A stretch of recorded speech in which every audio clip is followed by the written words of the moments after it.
भारत ने दूसरे दिन के खेल में इंग्लैंड के खिलाफ अपनी बल्लेबाजी की गहराई और आक्रामकता का शानदार प्रदर्शन किया, जिसमें शुभमन गिल और ऋषभ पंत की शतकीय पारियों ने सुर्खियां बटोरी।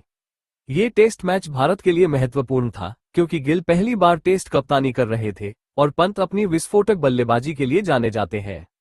दोनों ने मिलकर 209 रनों की साझेदारी की, जिसने भारत को विशाल स्कोर की ओर अग्रसर किया और इंग्लैंड के गेंदबाजों पर दबाव बनाया। शुभमन गिल ने 227 गेंदों में 147 रन बनाए, जिसमें 19 चौके और एक छक्का शामिल था। उनकी पारी में तकनीक, धैर्य और आकर्षक शॉट्स का मिश्रण था।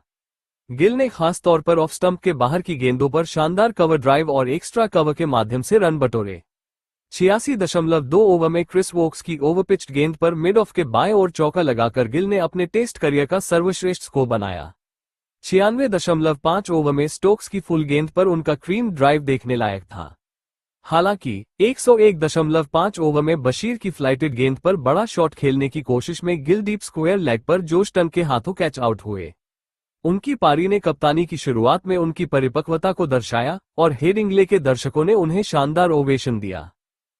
ऋषभ पंत ने 178 गेंदों में 134 रन की ताबड़तोड़ पारी खेली, जिसमें 12 चौके और 6 छक्के शामिल थे। उनकी बल्लेबाजी ने एक बार फिर साबित किया कि वो टेस्ट क्रिकेट में भारत के संकट मोचक है। पंत ने पिच की स्थिति और विपक्षी गेंदबाजों को तवज्जो नहीं दी। 95.1 ओवर में बशीर की फ्लैट गेंद पर उनका टम्बलिंग पैडल स्वीप अनोखा था। 99.1 ओवर में बशीर की फ्लाइटेड गेंद पर एक हाथ से मिड विकेट के ऊपर छक्का लगाकर पंत ने अपना 7वां टेस्ट शतक पूरा किया। इसके बाद उन्होंने हेलमेट उतारकर, बल्ला उठाकर और समरसॉल्ट सेलिब्रेशन के साथ दर्शकों का अभिवादन किया। 104.1 ओवर में स्टोक्स की शॉट गेंद पर स्क्वायर के सामने शानदार पुल शॉट और 93.1 ओवर में कास की शॉट गेंद पर डीप स्क्वायर लेग की ओर हैव शॉट ने उनकी तेज हाथों की क्षमता दिखाए। हालांकि 103.2 ओवर में बशीर की गेंद पर एक आसान स्टंपिंग मौका चूकने से पंत को जीवनदान मिला, जब जेमी स्मिथ ने गेंद नहीं पकड़ी। अंत में 107.2 ओवर में जोश टन की इन स्विंगर ने पंत को एलबीडब्ल्यू आउट किया, जो मिडिल और लेग स्टंप को हिट करती थी। इसके अलावा करुण नायर और शार्दुल ठाकुर की पारियां निराशाजनक रहीं। नायर, जो टेस्ट क्रिकेट में वापसी कर रहे थे, 104.1 ओवर में स्टोक्स की फुल आउट स्विंगर पर ड्राइव खेलने की कोशिश में शॉर्ट कवर पर ओली पोप के शानदार डाइविंग कैच का शिकार बने। पोप का ये कैच हवा में लगभग क्षैतिज स्थिति में लिया गया, जो दिन का हाईलाइट रहा। ठाकुर भी 107.2 ओवर में स्टोक्स की आउटस्विंगर पर ड्राइव खेलते हुए स्मिथ को आसान कैच दे बैठे। स्टोक्स ने 4 विकेट लिए, जिसमें उनकी आउटस्विंग गेंदबाजी ने भारतीय बल्लेबाजों को परेशान किया।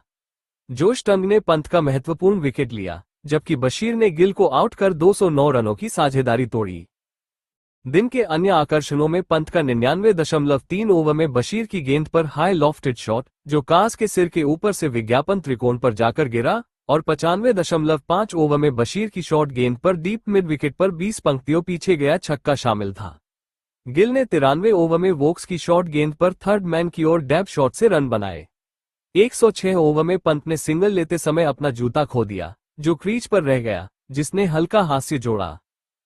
भारत ने दिन के अंत तक मजबूत स्कोर खड़ा किया, जिसमें गिल और पंत की आक्रामकता ने इंग्लैंड के गेंदबाजों को बैकफुट पर रखा।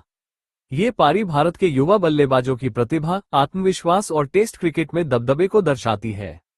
गिल की तकनीकी बल्लेबाजी और पंत की निडरता ने भारतीय क्रिकेट के भविष्य को उज्ज्वल दिखाया।